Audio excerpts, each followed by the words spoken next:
Hello there, and welcome to The Sleepy Historian, a quiet corner where the past drifts in softly and forgotten worlds return as gentle stories for the night. Tonight, we'll be wandering into medieval conspiracy theories that quietly turned out to be true, letting hidden networks, whispering fears, and careful survival strategies unfold at a pace meant for rest.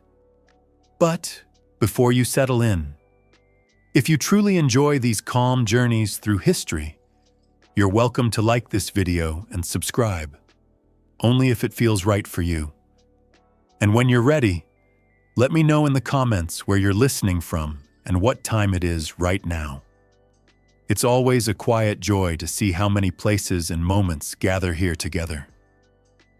Now, dim the lights, maybe let a fan hum in the background, and let's slowly step into the past, softly, gently, together. Tonight, you are not entering a world of wild legends or impossible secrets. Instead, you are stepping into something quieter and perhaps more surprising. The medieval world was full of rumors people treated cautiously, like fragile glass carried in both hands. Some of those rumors were wrong, of course, but some of them were not. Some were simply ordinary people noticing patterns they did not yet have the language to explain. Across castles and monasteries, along forest paths and harbor walls, people lived beside hidden systems they rarely saw clearly. Messages moved through prayer books. Illness traveled faster than announcements. Certain families appear in unexpected places with careful new names, and sometimes, even a shared meal can feel like a small act of bravery.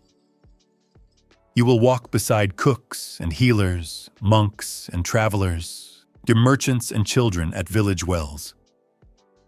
You will notice what they notice. You will hear what they suspect. And slowly, without haste, you may begin to see how medieval life battles were shaped not only by kings but by quiet networks of caution, trust, secrecy, and survival. So now, imagine a long stone corridor lit by wavering candlelight and the faint smell of roasted herbs drifting from a distant kitchen. Somewhere nearby, someone lifts a spoon carefully before anyone else begins to eat.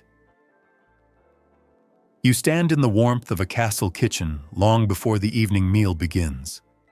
The stone walls hold the day's heat, and somewhere near the hearth, onions soften slowly in a shallow iron pan. A copper ladle rests across a wooden bowl, and the smell of thyme moves gently through the air. Nothing seems unusual at first. Now, kitchens are always busy places, but here, every movement happens with a certain careful attention, as though the room itself is listening. A young servant named Thomas steps forward carrying a small spoon. He is not especially important in the household. His boots are worn smooth at the edges, and the sleeves of his tunic carry faint flour marks from earlier work. Yet before any noble guest arrives, it is Thomas who must taste the stew. He lifts the spoon slowly, not because he is afraid, but because this is how things are done. In many medieval courts, meals were never simply meals. They were small negotiations of trust. Chroniclers like Matthew Paris quietly recorded cases where rulers fell ill after banquets, and letters preserved in aristocratic household describe sudden deaths that followed celebrations meant to strengthen alliances. No one always says the word poison aloud, but people notice patterns, so tasters became part of daily life. Sometimes they were servants like Thomas. Sometimes they were trusted officials. Occasionally, they were even members of noble household themselves. A spoonful taken early could mean the difference between reassurance and alarm. And although this practice feels dramatic to modern ears, to the people living here it was simply routine, like checking the weather before traveling. You watch Thomas swallow carefully. He pauses. Someone nearby waits a moment longer than necessary before returning to chopping herbs. Only when nothing happens does the room breathe again. The strange thing is that this ritual was not rare. Court manuals from France and Italy describe careful sequences for presenting dishes, testing wine, and arranging serving order. Cups were sometimes poured in front of testimony. Bread could be broken by several hands before reaching the table. Even salt cells had assigned positions. Salt itself mattered more than you might expect. Sitting above or below the salt dish at a table can signal rank and trust. It was a small white boundary drawn across the wooden surface, as quiet as snowfall and just as clear. And yet, despite all precautions, fear never disappears entirely. Some substances used in medieval poisonings were not dramatic or instantly deadly. They worked slowly. Powdered minerals can be mixed into wine. Bitter plant extracts could be hidden beneath stronger flavors. A guest might leave a banquet feeling only slightly tired and fall ill days later. From the outside, it could look like ordinary sickness. Inside the court, people remember who had been present.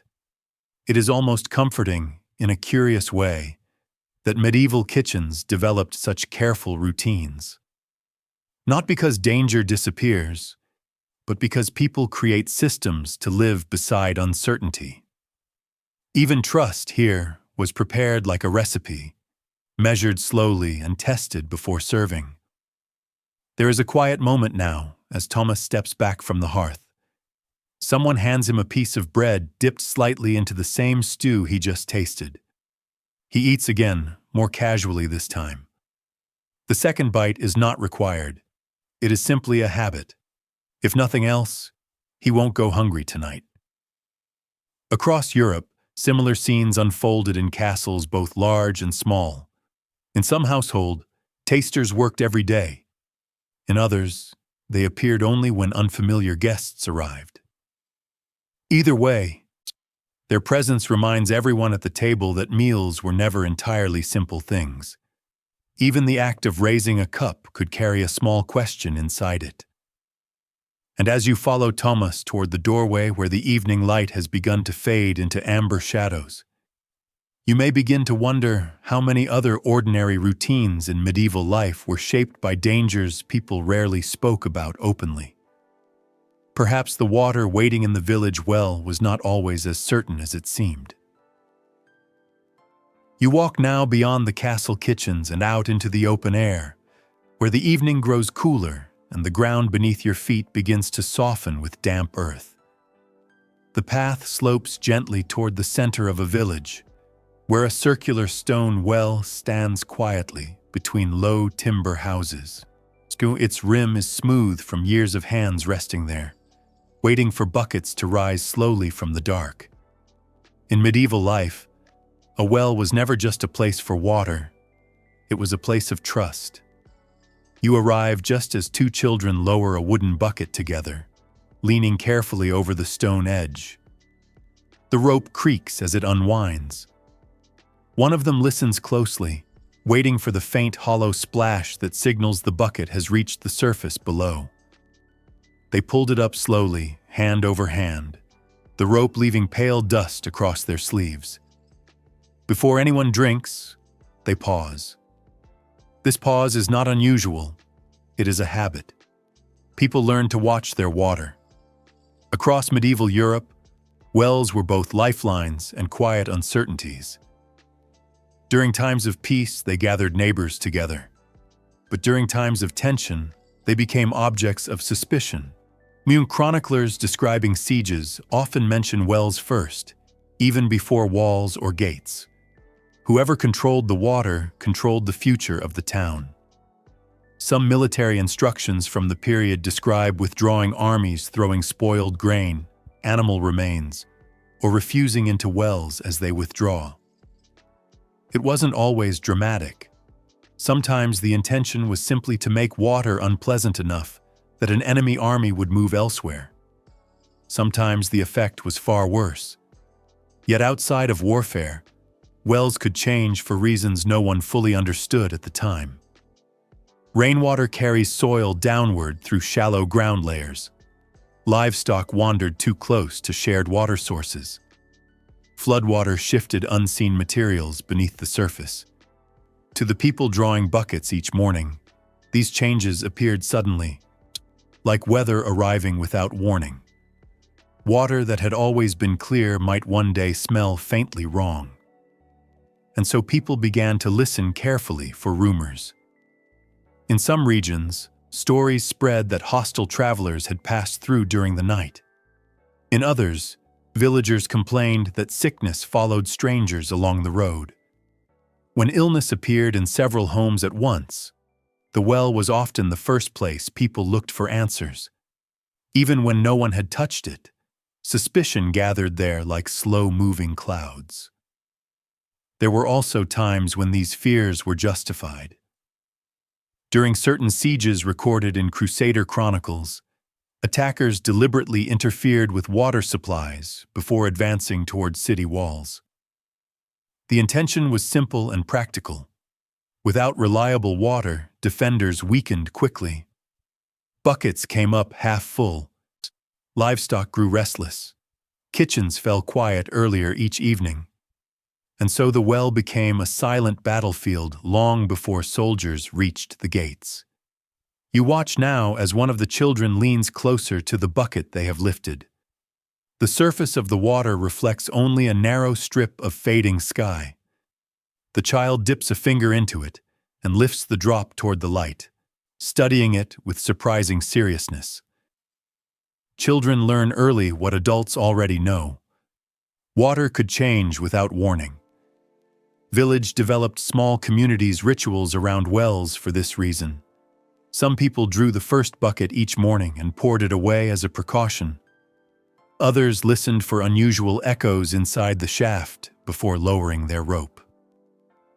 In certain places, herbs believed to protect health were tied loosely around the wooden frame above the opening, moving gently whenever the wind passed through the square. Even if these gestures did not change the water itself, they changed how people felt while using it. And sometimes that was enough. Travelers arriving from distant towns were often asked quietly whether their own wells had remained safe.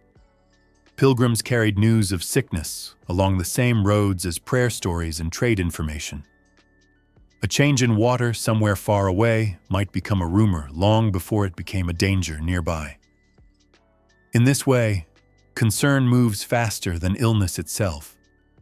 There is something gentle, almost careful, about how medieval villages lived beside these uncertainties.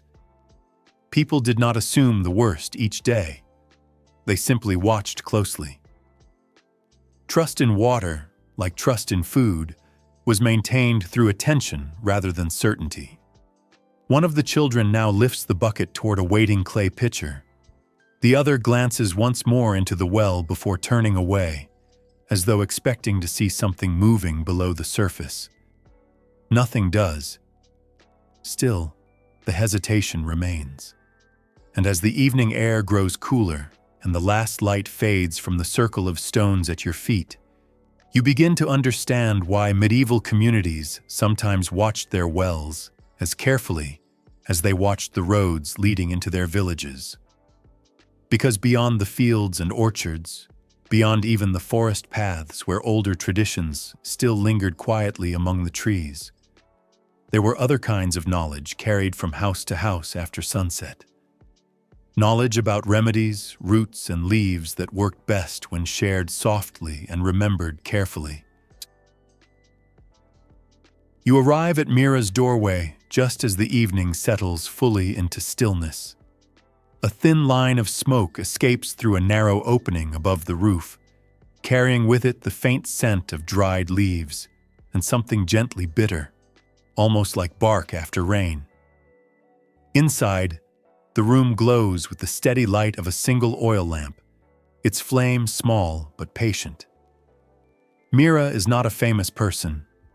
No one writes her name in royal records. No chronicler follows her movements across the countryside. And yet people come to her door quietly, often after sunset, when fewer neighbors are watching the path.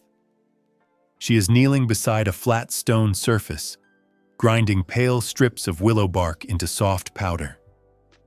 The sound is slow and even. Press, turn, press again. The rhythm is familiar enough that she no longer looks down while working. Instead, she listens to the kettle warming near the edge of the hearth. In medieval villages, healers like Mira were rarely alone in what they knew. Their knowledge moved quietly from one pair of hands to another, often through careful observation rather than formal instruction. A younger helper might begin by gathering leaves in the fields. Later, they will learn which roots must be washed twice, which flowers should never be dried in direct sunlight, and which mixtures should only be prepared in small amounts. These lessons were not written in large books. They were reminded like recipes shared across generations. Willow bark, for example, was often prepared for aching joints and fever. Its taste was sharp, but people recognized its usefulness long before anyone could explain why. Other plants, like yarrow and sage, were stored in bundles hanging from ceiling beams where warm air could circulate around them. Even the placement of herbs inside a house mattered. Some were kept near the hearth. Others were hidden in shaded corners where their strength would last longer. You watch as Mira lifts the powdered bark carefully into a small clay bowl and pours warm water over it. The mixture darkens slowly, releasing a scent that fills the room in quiet layers. People trusted remedies like this, not because they understood the body in modern terms, but because they remembered which plants had helped their neighbors before. Experience moved through the village the same way news traveled along roads, carried by voices rather than ink. Still, this quiet knowledge did not always feel safe to share openly. Church courts across parts of Europe sometimes recorded testimonies about healers whose remedies worked too well, or whose confidence seemed unusual. These records survive today not as accusations alone, but as glimpses into daily medical practice that otherwise would have disappeared entirely. In them, villagers describe treatments for swelling, fever, childbirth pain, and sleeplessness, often with surprising detail. Success, however, could bring attention. If a remedy fails, people accept disappointment. But if a remedy worked repeatedly, questions sometimes follow. Where had the knowledge come from? Who had taught it? Why did some healers seem to recognize illnesses before others noticed them? You notice Mira reaching upward now, selecting a bundle of dried leaves tied with simple thread. She unties them slowly and spreads them across the table, separating each stem with careful fingers. Nothing she does feels rushed. Nothing feels mysterious. It is work learned through repetition and memory. In some regions, healers formed quiet chains of learning that stretched across several villages. A traveler might carry new advice about preparing plant infusions.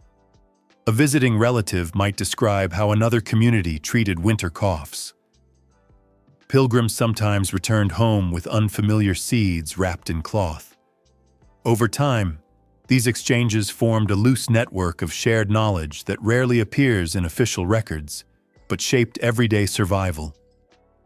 Even monasteries maintain herb gardens where similar plants were cultivated with attention and patience. Monks copied medical recipes into small manuscripts intended for practical use rather than display. In certain places, villagers visited monastery gardens not only for prayer, but for advice about treating injuries or illness. So knowledge moves between fields and cloisters, kitchens and courtyards, often without anyone describing it as a system. Mira pours the darkened mixture into a narrow cup and sets it aside to cool. She doesn't speak much while working. Many healers prefer silence, not because they were hiding secrets, but because listening carefully was part of their craft. A cough sounds different in winter than in early spring. A fever that rose at sunset told a different story than one that appeared before dawn. Attention was her most reliable tool. Outside her doorway, footsteps approach slowly along the path. Someone pauses before knocking, as though deciding whether to speak at all. This hesitation was common. Visiting a healer was sometimes an ordinary decision. Sometimes it was not. You begin to understand that the quietness surrounding Mira's work is not accidental. It protects both her and the people who depend on her. Knowledge shared too loudly can change its meaning. She lifts the cup once more, testing its warmth with a fingertip before setting it beside the door where her visitor will soon enter. The steam rises gently into the lamplight, carrying with it the scent of bark, leaves, and something older than written medicine. And as you step back into the darkening path outside her home, you may begin to wonder why certain kinds of healing were remembered with gratitude by villagers, yet written down with suspicion by distant authorities who listened carefully for other kinds of gatherings taking place beyond the edges of cultivated fields. You leave Mira's doorway behind and follow a narrow path that bends gently away from the village fields. The houses grew fewer. The sounds of doors closing fade into distance. Ahead of you, the land opens into a quiet stretch of orchard trees, their branches dark against the pale sky. It is colder here. Frost gathers along the edges of fallen leaves, and when you step forward, the ground answers softly beneath your boots. Somewhere above, an owl moves once through the branches, then becomes still again. Nothing in the orchard appears unusual at first, yet several figures are already standing among the trees, waiting without speaking. They are farmers. You recognize them from earlier in the day, moving slowly behind plows or repairing fences beside low stone walls. But here, in the faint light before sunrise, they behave differently. No tools, no baskets, only quiet attention to the land itself. In several regions of medieval Europe, people continued to practice seasonal rituals that were older than the churches surrounding their villages. These rituals were not always dramatic. Often they were simple gestures meant to protect crops, animals, and families through uncertain seasons. A branch placed at a boundary line, a walk around a field before planting. A whisper blessing spoken not inside a chapel, but beneath open sky.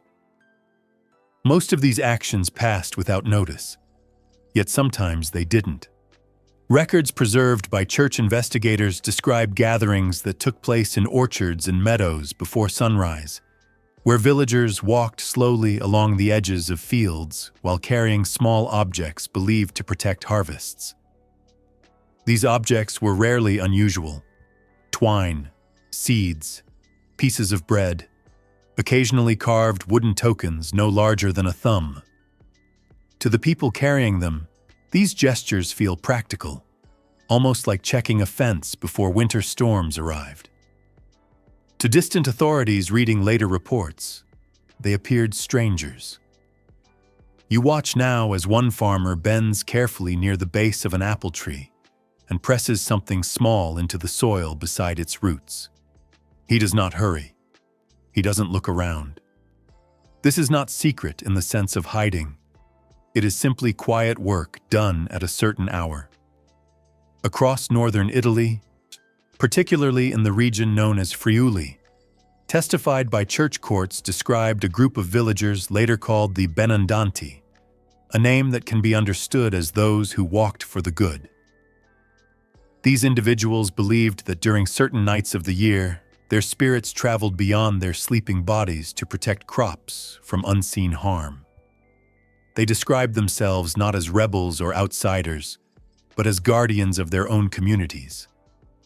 At first, Church officials listening to these accounts seemed unsure how to respond. The Benandanti insisted they were defending fields from danger, not causing it. They spoke about journeys through moonlit landscapes where they carried simple plant stalks instead of weapons, moving like quiet animals across familiar territory. Only later did these stories become interpreted differently. It is easy to imagine how such misunderstandings are formed. A practice repeated over generations can feel ordinary to those who inherit it, yet unfamiliar to those heard about it for the first time through written reports. In this way, something intended as protection slowly began to resemble something else entirely. You notice now that the farmers in the orchard have begun to move together, walking slowly along the outer edge of the trees in a loose circle. Their steps are steady and deliberate, leaving faint impressions across the frost. No one speaks. The movement itself is enough. Many agricultural communities believed that fields needed attention beyond planting and harvesting. They required watching, walking, remembering. These gestures were not performed every day. Only at certain times when the year felt uncertain, like a narrow crossing between seasons. In some villages, people carried small bundles of grain through orchards before sunrise. In others, they tied threads around boundary stones marking the edges of shared land. A few communities walked along riverbanks, while murmuring short phrases meant to encourage steady water flow during dry months. None of these actions appear unusual from nearby fields. Only when written down later did they begin to look mysterious. One of the farmers pauses now beside a tree branches, whose stretch farther than the others. He places his hand flat against its bark and waits there for several quiet breaths. The gesture is simple enough that you might not notice it unless you were already watching closely. And perhaps that is why such practices endure for so long. They did not interrupt ordinary life. They moved alongside it, like animals traveling unseen along familiar forest paths, present but rarely disturbing the surface of things. Church investigators eventually recorded many of these gatherings, not because they were dramatic, but because they repeated themselves across seasons. Patterns attract attention, especially when they appear just beyond the edges of official ceremonies. Still, even when written down in careful ink, these rituals remain difficult to interpret. Were they prayers spoken differently? Old habits carried forward without explanation? Or simply ways of reassuring communities that the land around them was still listening? The farmers complete their slow circle now and begin to return toward the village path. No signal marks the end of their walk. No announcement follows. The orchard stands as it did before they arrived, branches quiet, frost still clinging to the grass. Yet something has changed, if only in the memory of the people who walked there. As you turn away from the trees and follow the same narrow path back toward the faint outline of rooftops ahead, you begin to feel that forests and orchards were not the only places where older traditions moved quietly beneath the surface of medieval life. In towns and along pilgrimage roads, messages traveled in other ways as well, carried not by ritual steps, but by voices repeating small pieces of news from one traveler to the next. You leave the orchard path behind and follow the narrow road that leads away from the fields and toward a crossing used by travelers for generations. The earth here feels firmer beneath your steps, pressed flat by carts and boots and hooves that have passed this way for longer than anyone remembers clearly. The air carries a faint mixture of wool, wood smoke, and distant rain. At the edge of the road stands a small hospice, its doorway open to anyone who arrives before night grows too cold. Inside, a low fire burns steadily in a shallow stone hearth. Travelers sit close together, not because they know each other, but because warmth makes strangers briefly patient with one another. Brother Anselm is already there. He sits slightly apart from the circle, his cloak folded neatly beside him, his hands resting loosely across his knees. He has walked a long distance today, though nothing in his expression suggests hurry or fatigue. Like many monks who traveled between monasteries and towns, he carried very little with him. A small satchel, a wooden staff, a book wrapped carefully in cloth. But what he gathers here tonight is not written on any page. One traveler speaks first, describing a bridge washed out beyond the western hills. Another mentions a merchant caravan delayed by illness several days' journey away. Someone else quietly reports that a certain town has begun closing its gates earlier than usual after sunset. No one stands up to make an announcement. No messenger arrives with a sealed letter. Still, the information moves from person to person as naturally as warmth spreading outward from the fire. In medieval Europe, rumor was not simply careless talk. It was often the fastest form of communication available. Pilgrims walking long distances carried news from shrines and towns that others might not see for months. Merchants traveling between markets described conditions along trade roads. Monks moving between abbeys shared observations gathered during their journeys. Even shepherds crossing seasonal pasture routes sometimes became unexpected carriers of information. These voices formed a quiet web of awareness stretching across the countryside.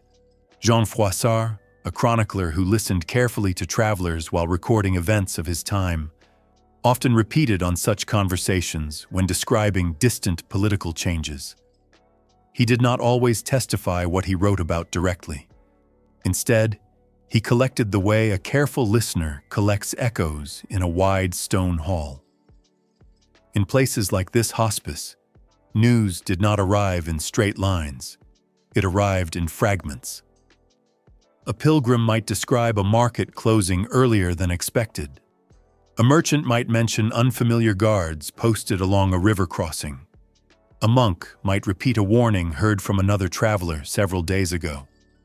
Each detail alone meant little. Together, they formed a pattern people learned to recognize.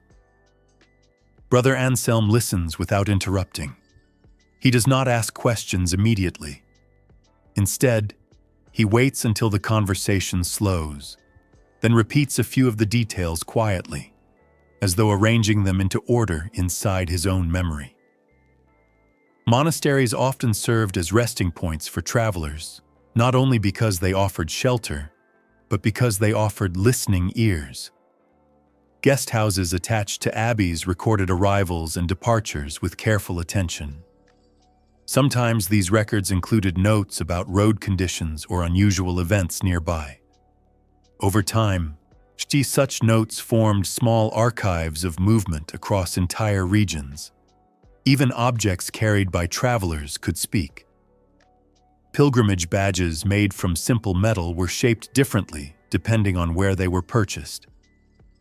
A badge shaped like a scallop shell suggests a journey toward a distant shrine across the sea. Another bearing the image of a particular saint indicates travel through a specific town. By noting these small details, observers could trace where someone had been without asking many questions. It was a quiet kind of map drawn in conversation rather than ink. You notice now that Brother Anselm has turned slightly toward a merchant seated beside him. The merchant is describing a port city where ships recently waited offshore longer than usual before unloading cargo. No explanation is offered, only the observation itself. Still, everyone listening understands that delays like this rarely happen without reason. Rumor worked because it allowed people to prepare before certainty arrived. A traveler hears about illness along one road might choose another. A merchant learning of new toll collectors ahead might adjust his route. A monastery receiving word of unrest nearby might delay sending messengers until conditions settled. Preparation did not require proof, it requires attention. Outside the hospice, the wind moves gently across the road, carrying with it faint sounds from travelers still approaching in the distance. Hoofbeats arrive slowly, then fade again. Somewhere farther away, a dog barks once and falls silently. Inside, the fire burns lower. Brother Anselm finally opens his small satchel and removes the wrapped book he has carried all day. He hasn't written anything yet.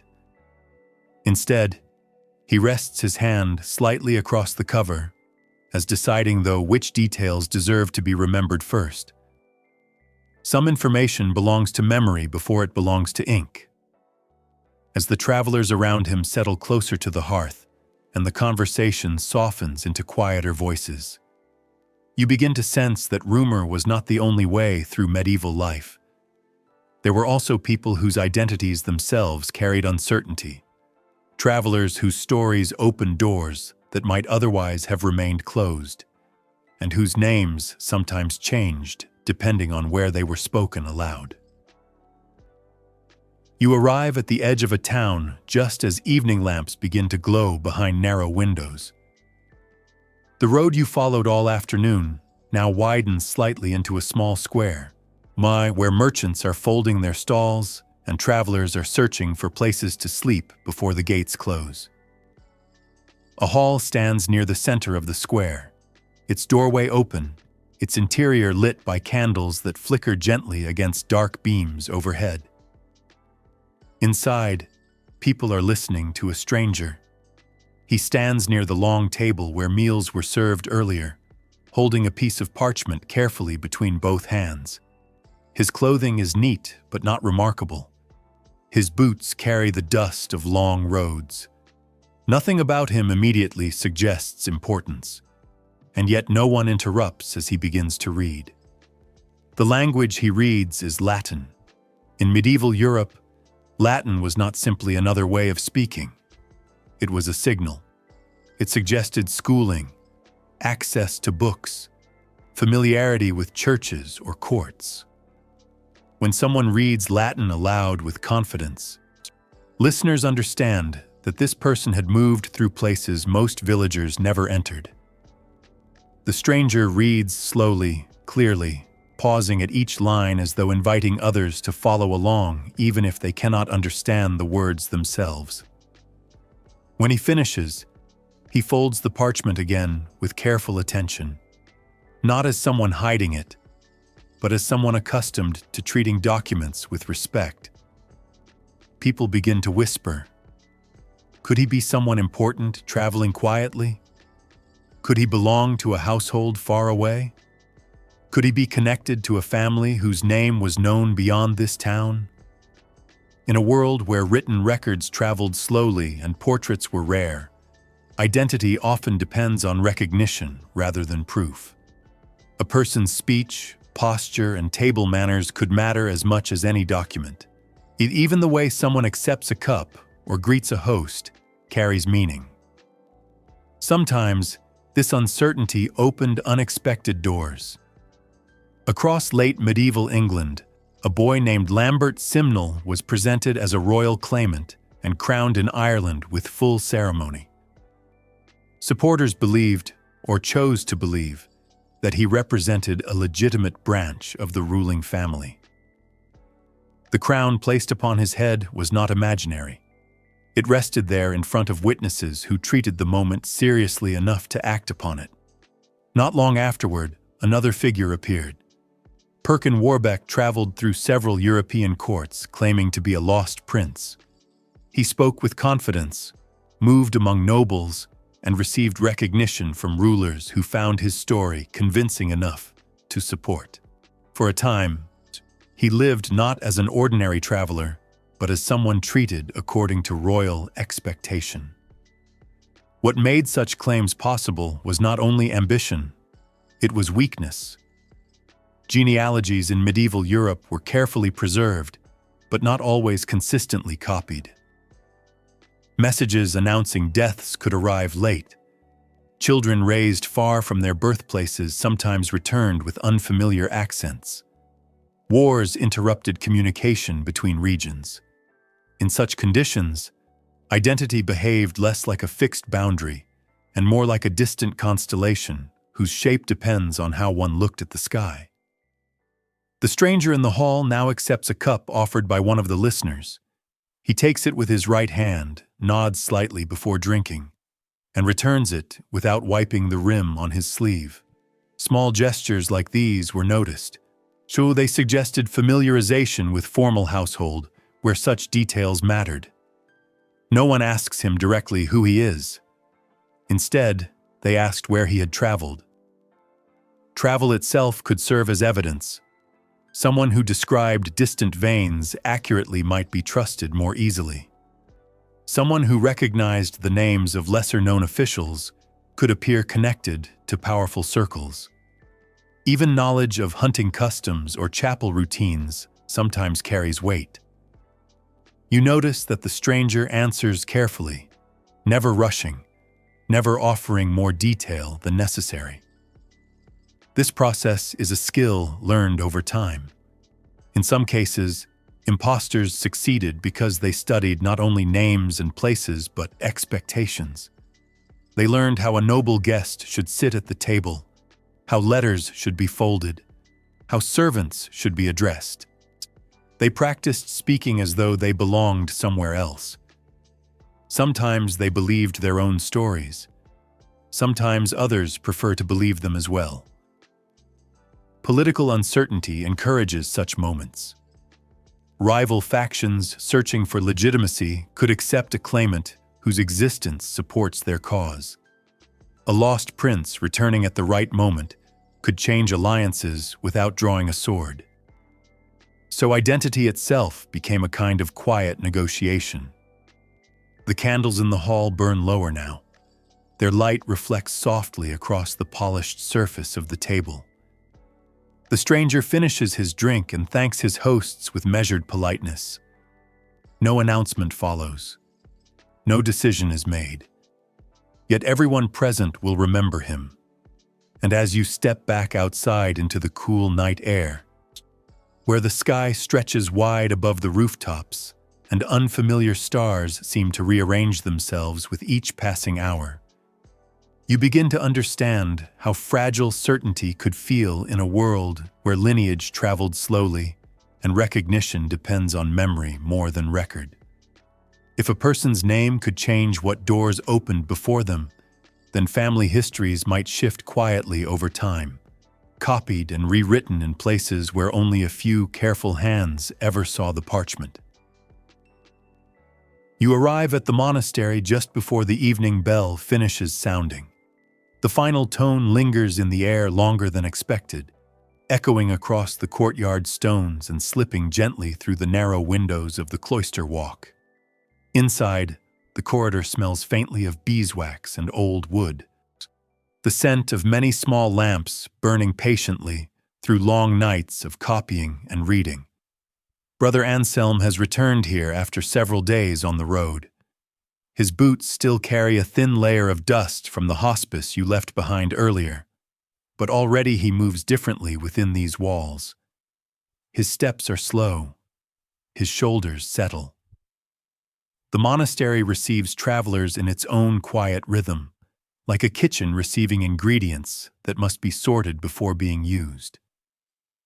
He passes through a low doorway and enters a small room lined with shelves that hold folded parchment and thin wooden tablets coated in pale wax. These tablets are not permanent records. They are working surfaces, places where notes can be pressed lightly with a stylus and later smoothed away again. Temporary memory, waiting to decide what should remain. In medieval monasteries, listening was part of daily life. Travelers arrived carrying news without realizing they were carrying it. Pilgrims described crowded roads. Merchants mentioned closed bridges. Messengers paused for food and rest before continuing onward. Each conversation leaves small traces behind, like crumbs on a wooden table after a shared meal. Someone needed to gather those crumbs. Brother Anselm sits beside a narrow desk and opens the small, cloth-wrapped book he carried with him earlier. He does not begin writing immediately. Instead, he repeats several phrases quietly under his breath, arranging them in his memory first. A delayed caravan, a harbor delaying ships, a town closing its gates earlier than usual. None of these details seem urgent on their own. Together, they begin to form a pattern. Chicxur's monasteries often became places where such patterns could be noticed. Not because monks were searching for secrets, but because they stayed still while others traveled. A person who remains in one place long enough eventually begins to see how many roads pass nearby. Guest houses attached to monasteries sometimes kept simple registers of arrivals and departures. These were not intelligence documents in the modern sense. They were practical tools for hospitality.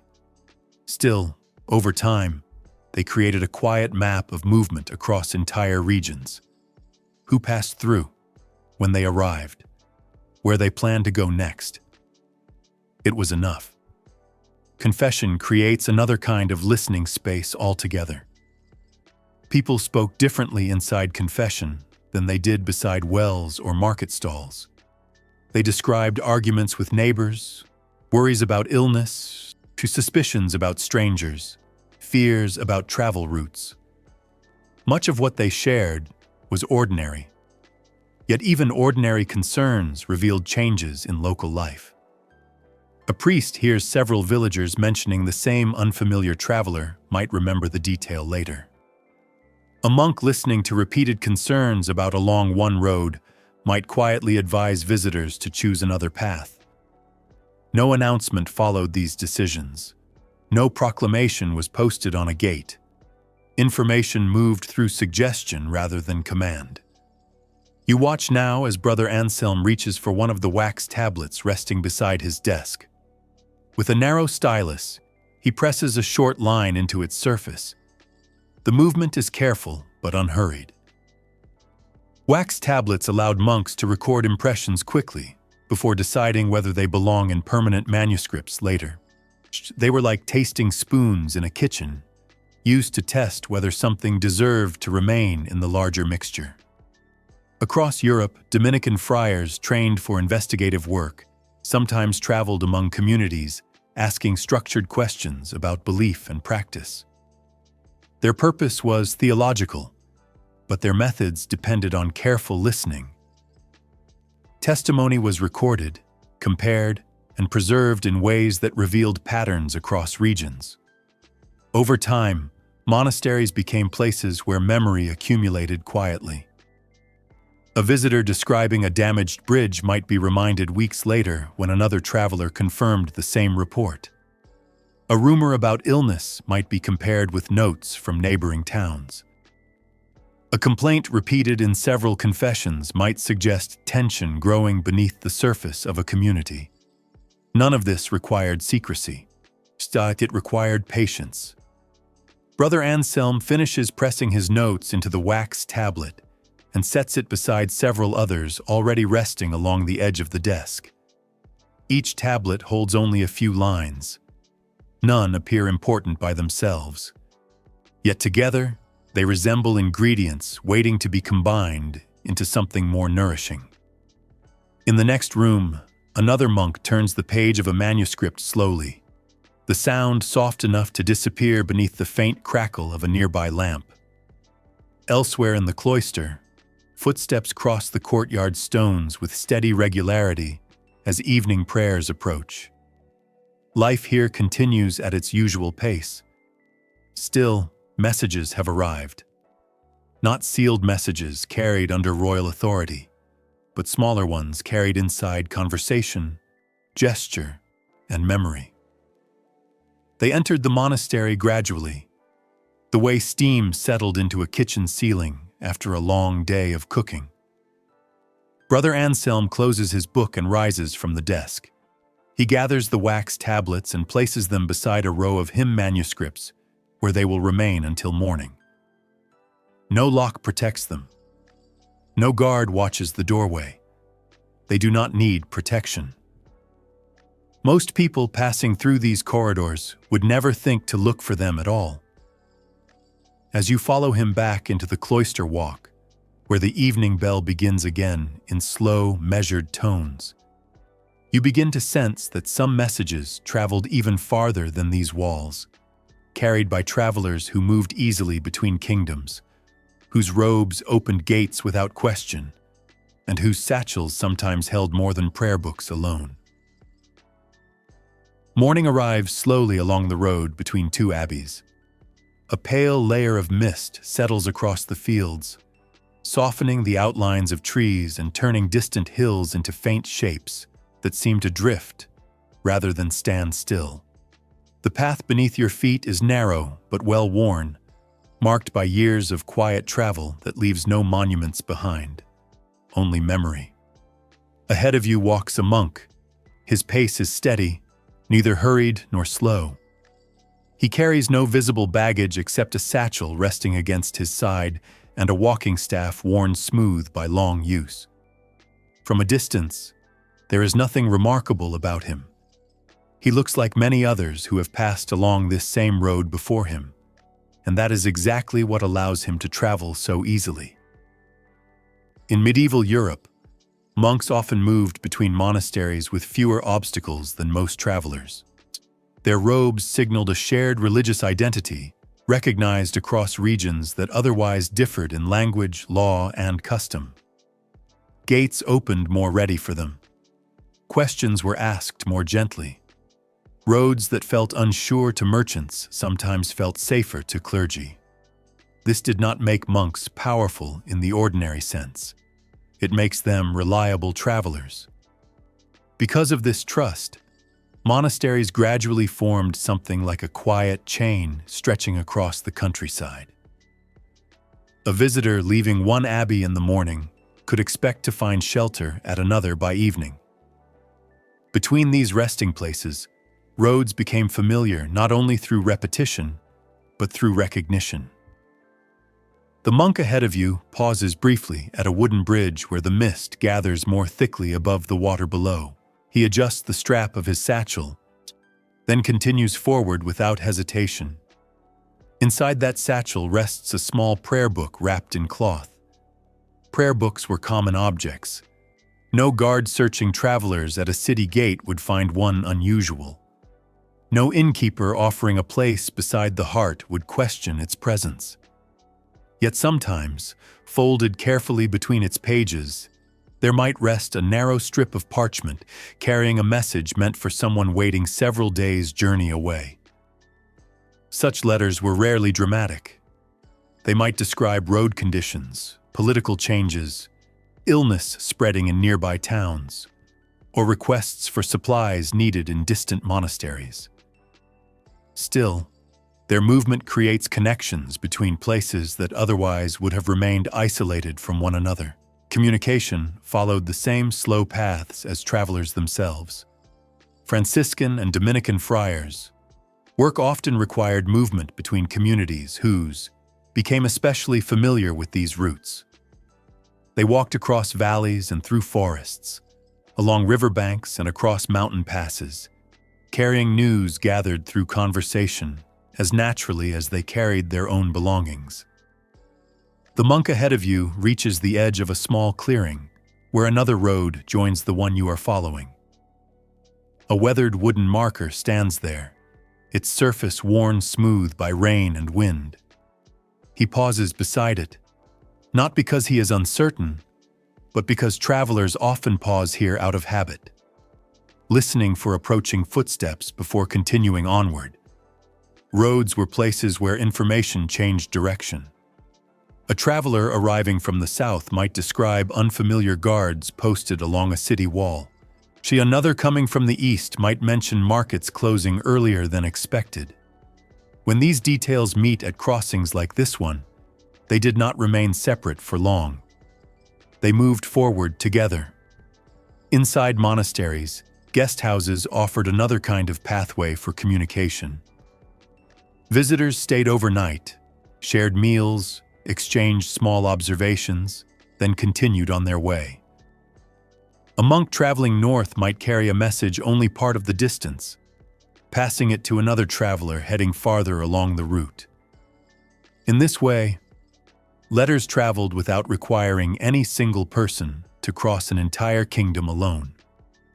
You notice now that the monk has reached the outer wall of a second abbey, rising gradually from the mist ahead. Its gate stands open just wide enough to allow passage without drawing attention. He steps inside with the same calm expression he carried all morning, as though nothing unusual has occurred. Within the courtyard, another monk approaches quietly to greet him. No formal announcement is made. No seal is examined. Instead, they walk together toward the cloister, speaking softly in voices too low to carry beyond the stone walls. Later, perhaps after the midday meal, the prayer book will be opened again. The narrow strip of parchment hidden between its pages will be removed and placed aside others already waiting on a wooden desk. Someone will read it, someone will remember it, and someone else will carry the next message farther still. These movements rarely appear in official chronicles. They did not require royal approval or public notice. Yet over time, they formed a network of familiarity stretching across regions where ordinary travelers sometimes struggle to move safely at all. Mist begins to lift now from the road behind you, revealing the path more clearly than before. What seemed uncertain earlier in the morning now appears steady and continuous, linking one abbey to another as though the distance between them had always been smaller than it first appeared. And as you watch the courtyard gate close gently behind the monk who carried his prayer book across the fields, you begin to sense that not every message traveling through monasteries was meant to be carried openly along roads like this. Some remained inside the walls themselves, copied slowly by candlelight in rooms where certain books were kept close at hand, but rarely placed in ordinary view. You enter the library before sunrise, when the monastery is still quiet enough that even seems to move more slowly than usual. The room is narrow but tall, lined with wooden desks placed beside tall windows that admit only a thin ribbon of early light. Along the walls, shelves hold rows of manuscripts whose bindings have darkened with years of handling. Some are thick and heavy. Others are small enough to rest easily in one hand. All of them carry the faint scent of parchment warmed repeatedly by candle flames. At one desk sits a young novice. He leans forward carefully, his shoulders curved slightly inward as though protecting the page beneath his hands from the surrounding air. Before him lies a sheet of parchment, already marked with faint guiding lines pressed into the surface. With slow concentration, he traces each letter exactly as it appears in the manuscript resting beside him. The work is patient, deliberate, and quiet. In medieval monasteries, scriptoria were not secret places. They were working rooms where books were copied so that knowledge would not disappear with time. Yet access to these books was rarely equal. Some manuscripts were intended for everyday reading during prayers or study. Others were opened only by those who had permission to examine them. Control did not always mean concealment. Often it meant care. The novice dips his quill gently into ink and pauses for a moment before touching it again to the page. Ink knives rest nearby, ready to scrape away mistakes if necessary. Even small errors mattered when copying texts meant to last across generations. Around him, other desks stand empty at this early hour, but their surfaces still hold tools left behind from the previous evening. A straight edge for guiding lines. A small weight is used to keep pages flat. A folded cloth protects delicate bindings from dust. Each object has its place in the careful craft of preservation. Among the manuscripts stored in monasteries across Europe were translations of works that had traveled long distances before arriving here. Texts originally written in Arabic had been copied into Latin so that scholars in Western regions could study medicine, astronomy, and mathematics described centuries earlier in other lands. These manuscripts were not hidden away out of fear. They were preserved because they were valuable. Still, not everyone can read them. Learning to read Latin requires years of instruction. Understanding scientific texts requires even more preparation. As a result, certain manuscripts remain unfamiliar to most visitors passing through monastery walls, not because they were forbidden, but because they demanded skills few people possessed. The novice finishes one line and lifts his head slightly, stretches his fingers before beginning the next. Outside the window, the sky grows gradually brighter, though the candle beside him still burns steadily. You notice that one of the larger volumes resting along the far wall is attached to its desk by a thin iron chain. This was not unusual. Chains protected valuable books from being misplaced or carried away unintentionally. A manuscript required months, sometimes years, of labor to produce. Losing even one meant losing the work of many hands. So the chain acts less like a lock and more like a reminder. Knowledge was meant to remain nearby. Within these rooms, monks copied theological discussions, medical remedies, calendars describing the movement of seasons, and commentaries written by scholars whose names were already centuries old. Occasionally, they copied anatomical observations based on careful study of injuries and illness. In monastery hospitals attached to some communities, such notes helped guide treatment when experienced healers were not available. Books supported memory the same way stone walls supported roof. You walk slowly between the desks, noticing how each manuscript carries small differences in handwriting that reveal the identity of its copyist. Some letters stand tall and narrow. Others lean slightly forward, as though moving ahead of the line itself. Each page becomes a record not only of the text it preserves, but of the person who preserved it. The pauses again and lifts a small novice sheet of parchment from beside his manuscript. On it are notes written earlier in lighter ink, reminders of spelling variations he must follow carefully while copying. Even this small page will likely be kept after his work is finished, stored with others that record how manuscripts changed over time as they were recopied. Preservation was never entirely still. It moved slowly forward with each new hand that continued the work. Some manuscripts remain in common circulation among monks who study them daily. Others were consulted only occasionally when questions arose that required older authorities. A visitor entering the library will not immediately know which texts were used often and which rested quietly for years before being opened again. Still, all of them waited. Outside the library door, footsteps begin to echo faintly along the corridor as the monastery wakes. Soon more copyists will arrive, carrying fresh sheets of parchment and small containers of ink prepared the evening before. The room will fill with the steady sound of quills moving across surfaces that seem almost to breathe beneath their touch. The novice finishes another line and sets down his quill carefully beside the ink pot. For a moment, he rests both hands flat on the table, as though feeling the shape of the page beneath his palms, before rising to prepare for morning prayers. As you step back from the desks and move toward the doorway, where the first bell of the day begins to sound across the courtyard, you begin to understand that knowledge inside monasteries did not travel freely only because copying took time and attention. Some information remains close to particular rooms simply because the people who understood it lived there.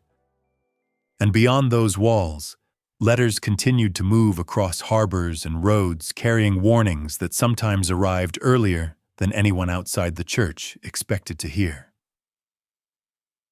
You arrive at the harbor before the sun has fully risen. The tide is low, and the wooden piers stretch farther than expected across damp sand that still holds the imprint of carts from the previous evening. A thin wind moves inland from the water, carrying the smell of salt and tar and something quieter beneath it. Something that makes the harbor feel watchful even before the day begins. 2 guards stand near the outer gate that leads toward the docks. They are not speaking. Instead, they are watching the horizon where several ships wait at a distance, their sails hanging loose as though the vessels themselves are uncertain whether to approach. Normally, arriving ships move directly toward the piers once they were visible from shore. Today, they remain still.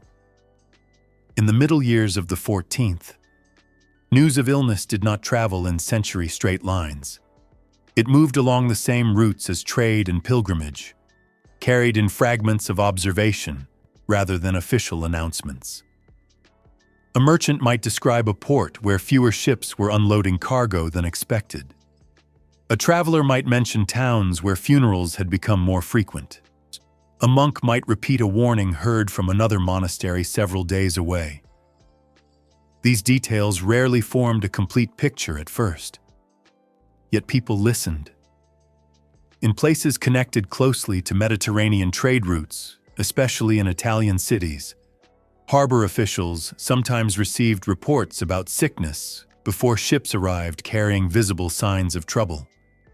Letters from bishops and clerics traveling between communities also described unusual illness spreading along coastal towns. These messages did not always explain what the illness was. They simply noted its presence.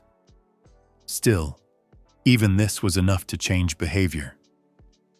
The guards beside you shift slightly as one of the ships on the horizon turns its bow away from the harbor entrance. No signal is raised. No bell is ringing. The decision appears to have been made quietly, somewhere beyond the range of your hearing. Avignon, where the papal court resided during this period, received correspondence from across Europe describing disturbances that did not yet have a name. Clergy traveling between dioceses carried observations about sudden deaths, abandoned houses, and markets closing earlier than usual.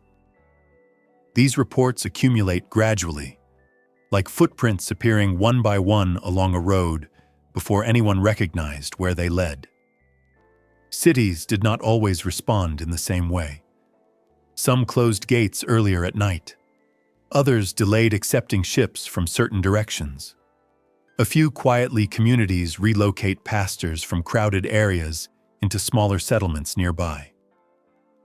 None of these actions formed a single coordinated plan. Instead, they reflected local attempts to respond to incomplete information. You notice now that one of the guards steps forward and lifts a hand slightly toward the water, shading his eyes as he studies the distant ships more carefully. He does not appear alarmed, only attentive. Attention was often the first defense available. Merchants, whose livelihoods depend on safe travel between ports, shared warnings when conditions quickly changed along familiar routes. A harbor known to be healthy one month might be avoided the next if too many travelers described sickness nearby. These decisions affected trade long before illness reached the city itself. Sometimes ships waited offshore simply because someone had heard something uncertain. The wind shifts again, carrying the faint sound of rigging softly against wooden masts. The harbor remains quieter than expected for this hour. A cart approaches slowly along the road behind you, its driver glancing toward the ships before continuing forward without stopping. Inside the city walls, people begin their morning routines as usual. Bakers open ovens, shopkeepers lift shutters. Children carry water from wells toward kitchens, where breakfast fires are already burning. Most of them do not yet know what the guards at the harbor have been watching. Information moved unevenly. Letters written by bishops described concerns that did not always reach villagers immediately. Travelers repeat warnings that sometimes changed as they passed from one voice to another. Monasteries recorded unusual patterns without fully understanding their meaning. Even when heard communities about sickness elsewhere, they could not always predict whether it would arrive at their own gates. Still, they prepared as best they could. Some cities experimented with keeping arriving ships at a distance for several days before allowing crews to disembark. Others inspect cargo more carefully than usual. These actions were not yet formal systems. They were cautious habits forming in response to uncertainty. The guards beside you lower their hands now as the ships on the horizon begin turning slowly away, their sails catching the first strong light of morning. No explanation follows. The harbor simply returns to its ordinary rhythm, as though nothing unusual has occurred at all. Yet something has been learned. Someone will carry word of this decision farther inland before nightfall. A traveler leaving the harbor later today will mention that ships did not enter as expected. A monk walking toward another town will repeat the observation. A merchant preparing to depart tomorrow may choose a different route entirely. Warnings did not always arrive loudly. Sometimes they arrived the way animals sense approaching weather, through small changes in movement that only attentive observers noticed at first. The rest of the community understood later, when the pattern became clearer. As you turn away from the harbor gate and follow the narrow street leading back toward the center of the town, you begin to sense that not all information about belief and danger traveled along trade routes alone. In other places, careful questions were already being asked inside stone chambers, where villagers spoke quietly about neighbors whose customs seemed unfamiliar to those who listened closely enough. You enter the chamber through a narrow doorway set deep within the wall of a church building that has stood in this town longer than anyone can easily remember. Inside, the air feels cooler than outside. The walls are thick enough to quiet the sounds of the street beyond them.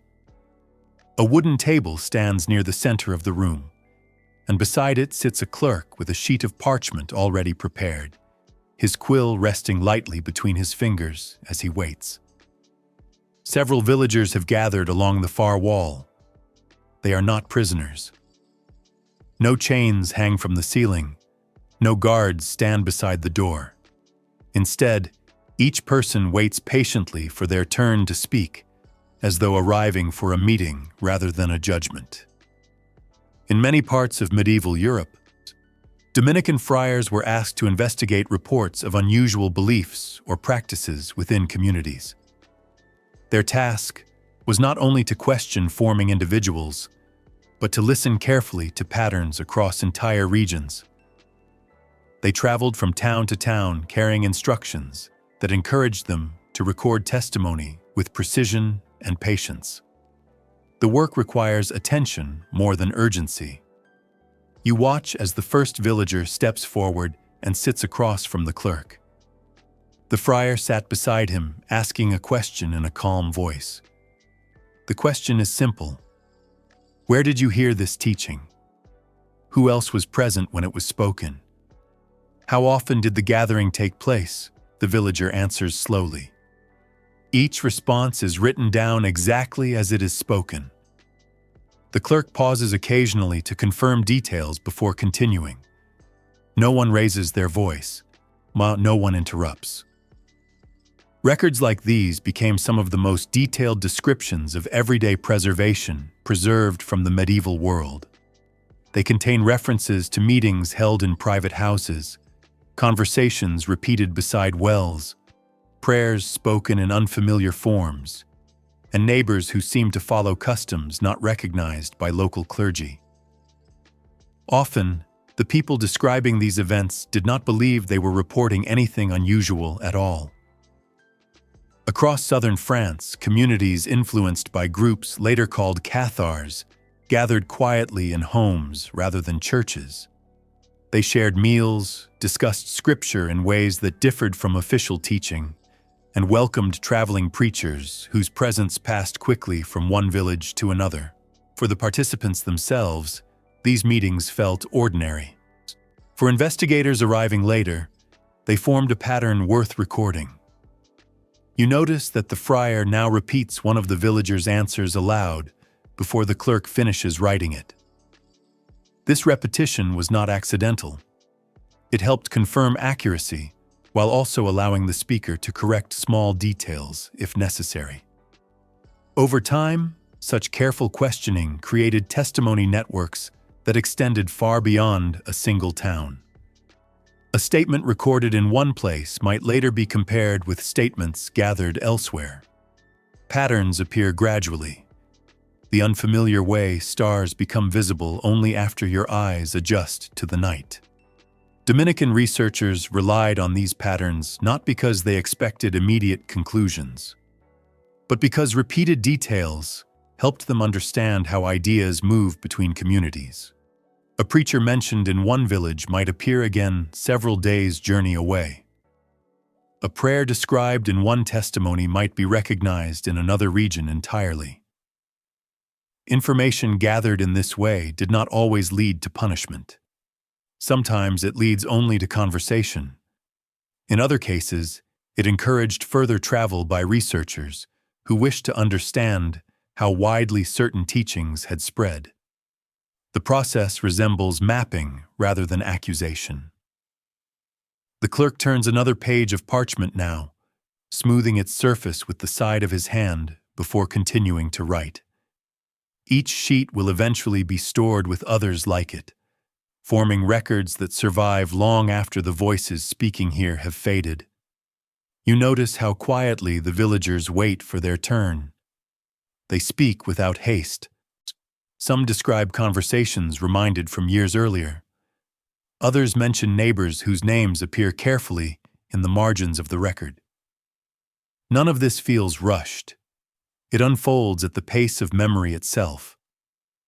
Outside the chamber, footsteps pass along the corridor as ordinary life continues in the streets nearby. Children carry baskets between houses. Shop doors open. Bells mark the passing hours. Yet inside this room, another kind of time is being measured. Time accordingly by listening. Over months and sometimes years, investigators returned to communities they had visited already, comparing earlier testimony with new observations. Changes were noted. Repeated names were reminded. Stories that once seemed isolated began to connect with others. The result was not a single map drawn at once, but many small constellations slowly appeared across the sky of recorded memory. You watch now as the villager rises from the bench and steps back toward the wall where others wait quietly. The friar nods once before signaling for the next speaker to come forward.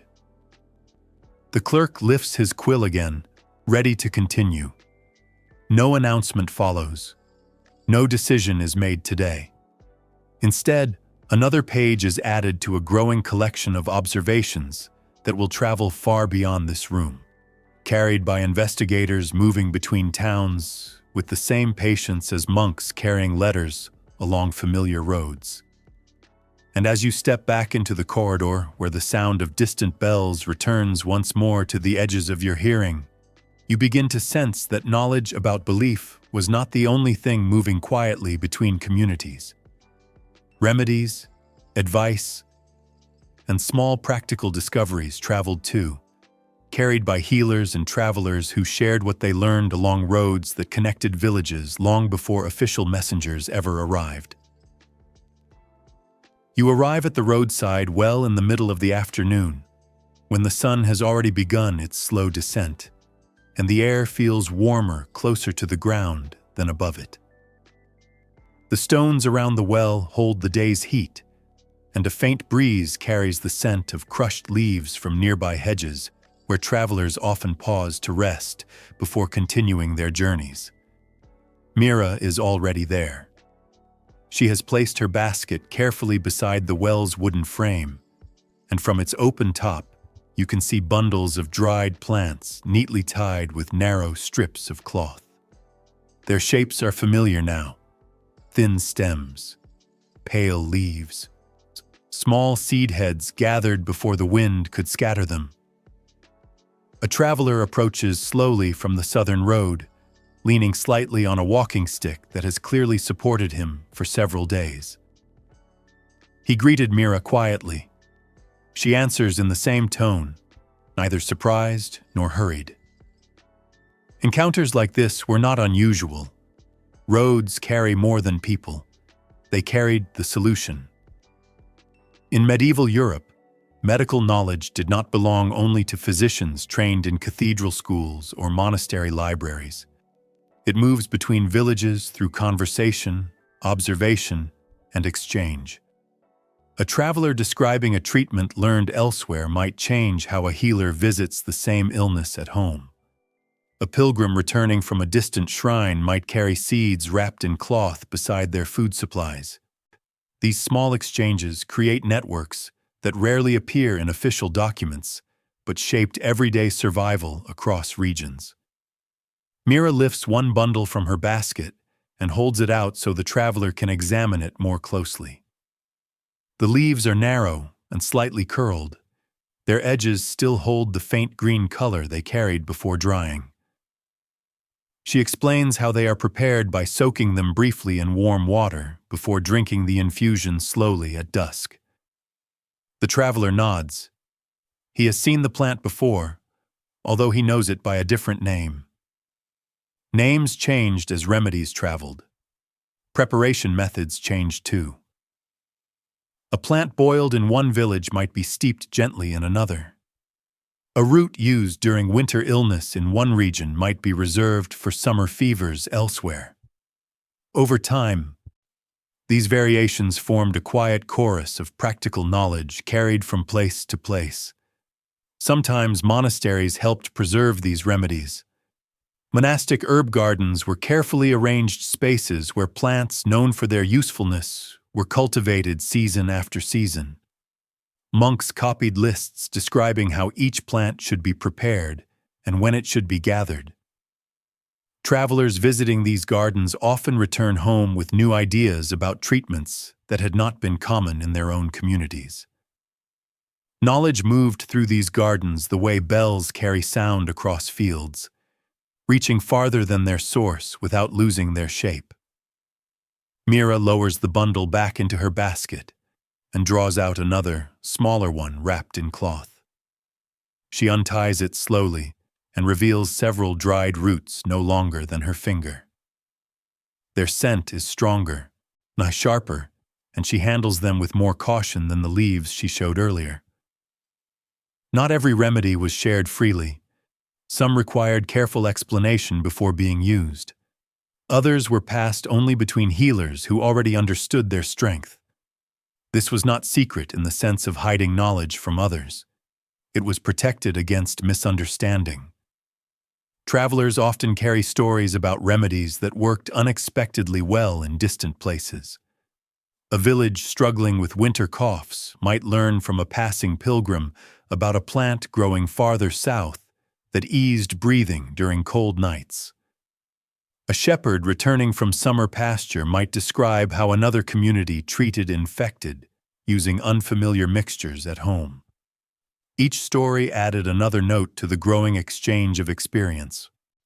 You notice now that several other travelers have gathered near the well, listening without interrupting.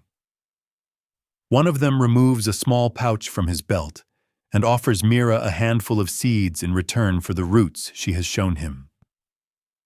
She examines them carefully, turning them between her fingers before nodding once in agreement. Exchange did not always involve coins. Sometimes it involved memory. Folk remedy manuscripts copied in monasteries and towns occasionally preserve these shared practices in written form, though many healers continue to rely on spoken instruction instead. Words spoken beside wells and hearts could travel farther than ink when carried by people who trusted what they had seen with their own eyes. The traveler places the roots carefully into his satchel, wrapping them in cloth before closing the flap. He thanks Mira with a small bow of his head and begins walking again along the northern road. The seeds he left behind remain in her basket, waiting for a season when they might grow into something useful for another visitor yet to arrive. Across medieval Europe, networks like this formed quietly roads wherever crossed fields and rivers. No authority directed them. No messenger announced their existence. Still, they connected villages through shared attention to illness, recovery, and care. Sound travels farther than sight when carried across open ground. So did remedies.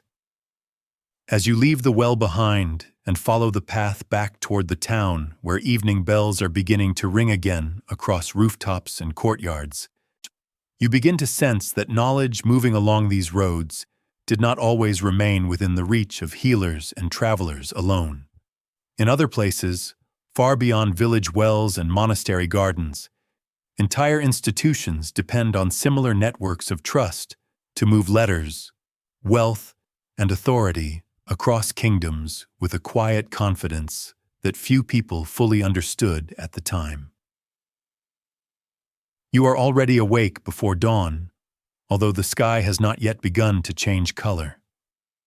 The road beneath your horse is still dark with night moisture, and a thin mist stretches low across the fields on either side. Ahead of you, the silhouette of a small commandery house rises quietly behind a stone wall, its windows unlit, its courtyard silent. Nothing about the building suggests that anything unusual will happen this morning. Yet in your satchel rests a folded parchment sealed with royal authority. You are not the only rider carrying such a letter. Across the Kingdom of France, on this same morning in the year 1307, other messengers travel along similar roads. Some passes through forests. Others cross rivers by narrow bridges still slick with dew. Each carries instructions that must not be opened until the exact moment they arrive. Inside your satchel, the parcel waits. The seal remains unbroken. This is important. King Philip IV had arranged that the letters be delivered first and opened later, so that no warning could spread between commanderies before the arrests began. The instructions inside they were meant to arrive everywhere at once, tare like bread placed into several ovens at the same time, so that none would finish earlier than the rest. Coordination of this kind requires patience. For years before this morning, the Order of the Knights Templar had grown into one of the most respected institutions in medieval Europe. Their members protected pilgrimage routes, managed estates across several kingdoms, and stored wealth on behalf of travelers and rulers alike. Their houses stood not only in cities, but along roads, near ports, and beside frontier crossings where movement required careful protection. They were trusted, and trust, when it spreads widely enough, begins to resemble influence. As your horse slows near the commandery gate, another rider appears from the opposite direction, carrying a similar satchel. Neither of you speaks. There is nothing to discuss yet. The instructions inside your letters remain closed, and until they are opened, the morning still belongs to ordinary routine. Inside the commandery walls, the brothers are already beginning their day. One tends the stable. Another checks a storage room where travel chests are kept for pilgrims who will arrive later in the week. Somewhere inside the chapel, a lamp still burns beside a stone altar. No one expects visitors at this hour. You dismount and step forward. The gate opens slowly. Only after entering the courtyard do you remove the parchment from your satchel. The wax seal bears the authority of the crown. It has traveled safely across several days of road without being disturbed. Now, at last, it is time to break it. Across France, other seals are breaking at this same moment. The instructions inside are brief. While members of the Knights Templar are to be arrested immediately. Their property is to be secured. Their records are to be examined. Their movements are to stop before they can warn one another. The courtyard does not change at first. The stable door still stands open. The morning air still carries the scent of hay and damp wood. Yet everything that seemed steady a moment earlier has already begun to shift. By the time the sun rises above the mist, hundreds of Templars across France will be in custody. The scale of the operation surprised even those who carried out the orders. Royal officials moved quickly from house to house, collecting keys, opening chests, and recording inventories of property that had once been entrusted to the order. Horses, documents, silver vessels, and sealed travel letters were all listed carefully, but nothing was to be overlooked. King Philip's reasons for these arrests were complex, but one detail mattered especially. The crown owes the Templars large sums of money. Their network allowed wealth to move across borders with a flexibility few other institutions possessed.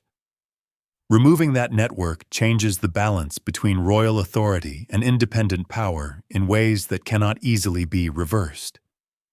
Still, accusing alone were not enough. Confessions were requested. Many of the testimonies recorded in the months that followed described rituals that sounded unfamiliar, even to those writing them down. Some statements were given freely. Others were given under pressure that modern readers recognize as difficult to separate from fear. Yet whatever their origin, these testimonies became part of the official record used to justify what had already begun that morning. You stand now in the commandery courtyard as the brothers gather slowly around you, still unsure what the letter has contained. One of them notices the broken seal in your hand and understands before anyone speaks. He does not resist.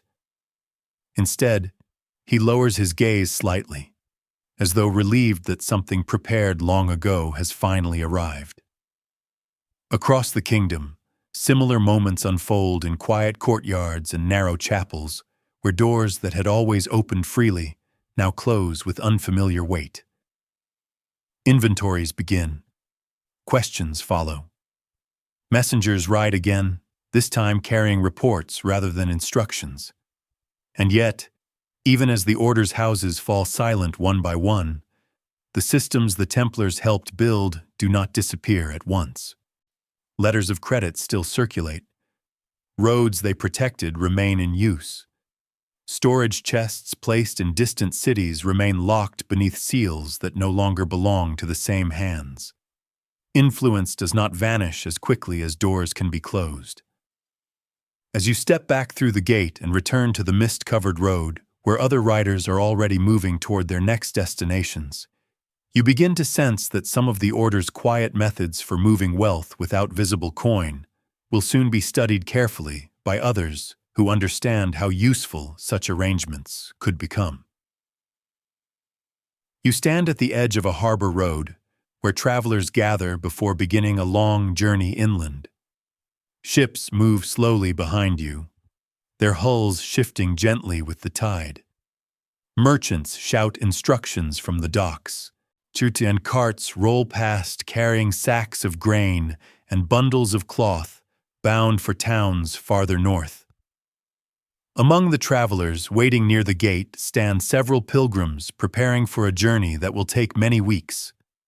They carry very little. No heavy purses hang from their belts. No guarded chests follow behind them. Yet they do not appear uncertain about the road ahead. One of them removes a folded parchment from inside his sleeve and holds it carefully between both hands. The edges are worn slightly from travel, but the seal impressed upon its surface remains clear. This small document carries more security than a bag of coins would. Across medieval Europe, the Knights Templar ways for travelers to deposit valuables at one commandery and withdraw equivalent funds at another far away. So pilgrims leaving home for distant shrines often entrusted their savings to Templar houses before their beginning journeys. In return, they received letters encouraging what had been placed in safekeeping. These letters could later be presented at another commandery along the road.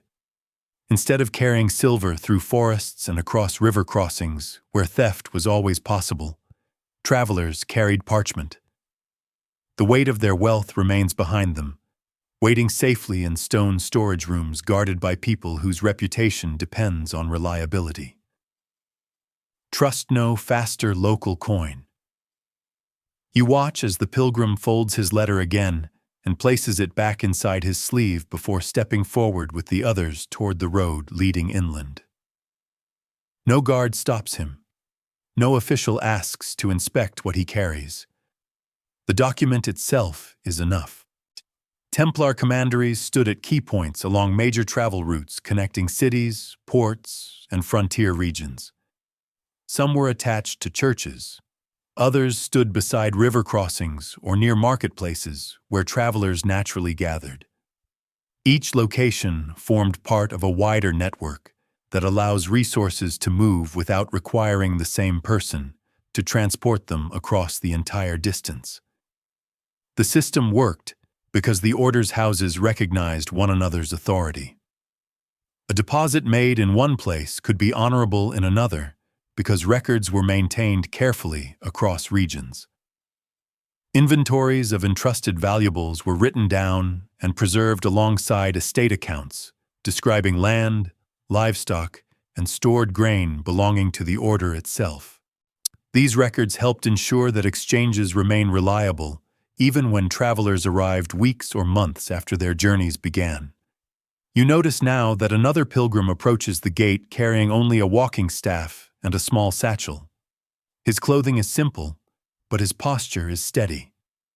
Like the others, he moves forward with quiet confidence that the road ahead will not require him to display his wealth openly. The weather shifts slightly as a stronger wind moves across the harbor. Clouds gather over the water and drift inland, changing the color of the road as shadows pass across it. Medieval travelers often speak about journeys in the same way people describe weather. Conditions changed quickly. Some days felt safe and clear. Others require patience and caution. Carrying less visible wealth made it easier to continue moving even when conditions became uncertain. Letters of deposit act like shelter carried inside a sleeve. They did not remove danger entirely, but they reduced its weight. Templar houses also supported maritime travel in ways that connected inland roads with distant ports. Pilgrims heading toward the eastern Mediterranean sometimes arranged their journeys through commanderies that coordinated transport between ships and overland routes. Supplies could be prepared ahead of arrival. Storage chests could be transferred safely between locations. Even animals used for travel can be exchanged when necessary. Movement became more predictable. You walk beside the pilgrims as they leave the harbor road and follow a path lined with low stone walls marking the edges of nearby fields. One of them removes his parchment once more, checking the seal before returning it to its place. The habit is small but understood. Trust required repetition. Across Europe, rulers themselves sometimes entrusted valuables to the order for safekeeping. Estates were administered. Payments were recorded. Resources were transferred between regions without requiring carts full of silver to move across every mile of road. Such arrangements changed how wealth traveled. Instead of remaining tied to a single location, it could follow people across distances that once felt too dangerous for open transport. This flexibility strengthens the reputation of the Templars as guardians not only of pilgrims, but of movement itself. The clouds overhead drift farther inland now, leaving the harbor behind you brighter than before. The road ahead stretches clearly across the fields, and the pilgrims continue forward without hesitation. Systems like this did not disappear when the order's houses were closed in some regions. Others observed how useful they had been. Merchants, city officials, and traveling agents began developing their own ways of exchanging written promises for stored resources, adapting older methods into new forms suited to growing towns and expanding trade routes. As you watch the travelers grow smaller along the road ahead, their sleeves still hold the letters that replaced heavy purses. You begin to sense that in certain cities farther south, entire governments were already learning how to gather information and influence movement, with the same quiet efficiency once practiced by orders whose strength depends on trust rather than display. You arrive at the harbor long after sunset, when most of the city has already withdrawn behind closed shutters and narrow windows glowing faintly above the streets. Only the docks remain awake. Lanterns hang from wooden beams beside the piers, their light moving gently across the surface of the water as ships settle against their ropes. The harbor smells of salt, tar, and damp timber. Somewhere nearby, a chain shifts against a mooring ring with a slow metallic sound that repeats at regular intervals, like a careful signal no one has formally announced.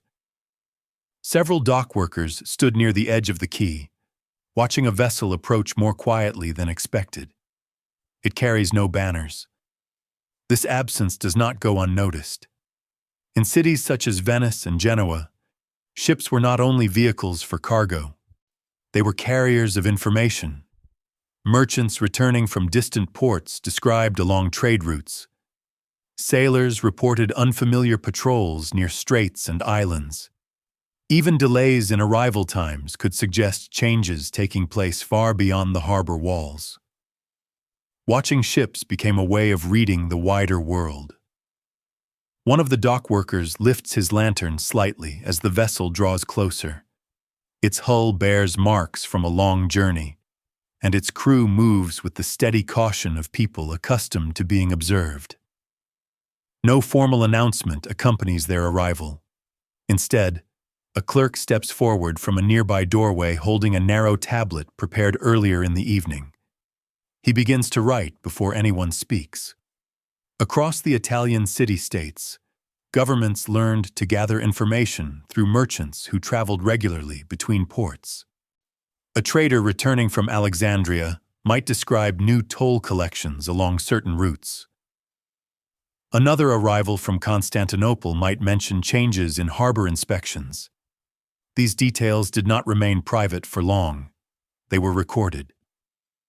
Venice, in particular, developed systems in which officials received regular written reports from representatives stationed abroad.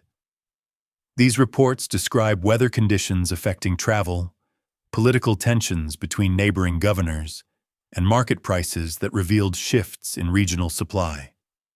Each letter added another thread to a growing fabric of awareness connecting distant places. Information was shaped carefully, like cloth prepared on a loom. You walk along the dock beside the workers as the ship settles fully against the pier. Its cargo will be inspected in the morning. Tonight, attention focuses instead on the crew. A city officer approaches them quietly and asks several questions in a low enough voice that only those standing nearby can hear. Where did they last dock? Which ports were closed? Who else traveled the same route? Answers like these helped city officials adjust their own plans before changes became visible elsewhere. Florence, though farther inland, relied on merchants and banking agents who carried similar observations along land routes connecting markets across Europe. Letters describing political uncertainty in one region might influence decisions about trade agreements in another. Couriers traveled between cities carrying sealed agreements that shaped alliances without requiring public announcements. The work requires patience rather than speed. Stu, you notice now that one of the dock workers has stepped aside to examine a small bundle of letters handed to him by a sailor descending from the ship. The letters are tied together with thin cord and sealed with wax impressed by several different hands. He studied the seals carefully before passing them to the clerk waiting nearby. Each seal marks a point along the journey the letters have taken. In Milan, where land routes mattered more than sea lanes, rulers maintained their own courier networks, linking fortified towns and administrative centers. Riders traveled between gates carrying messages that described troop movements, road conditions, and the arrival of unfamiliar travelers. These reports allowed decisions to be made quietly, sometimes days before neighboring regions understood what had changed. Movement itself became a message. Sure, Genoa, whose ships crossed wide stretches of the Mediterranean, depends on sailors who returned not only with cargo, but with descriptions of ports where rival powers had strengthened their presence. Harbor officials listened carefully when such details appeared repeatedly in different accounts. Patterns mattered more than single reports. The vessel beside you now finishes unloading its first rope ladder, and several sailors step onto the dock carrying small chests sealed with iron clasps. These chests will be opened later under supervision, but already the information they carry has begun to spread through the city. Someone will repeat what the crew has said tonight.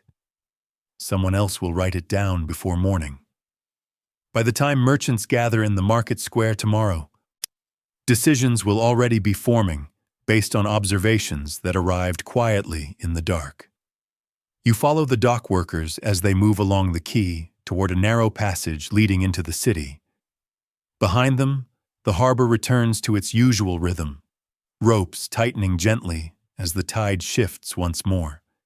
Information here does not travel like proclamations shouted across plazas.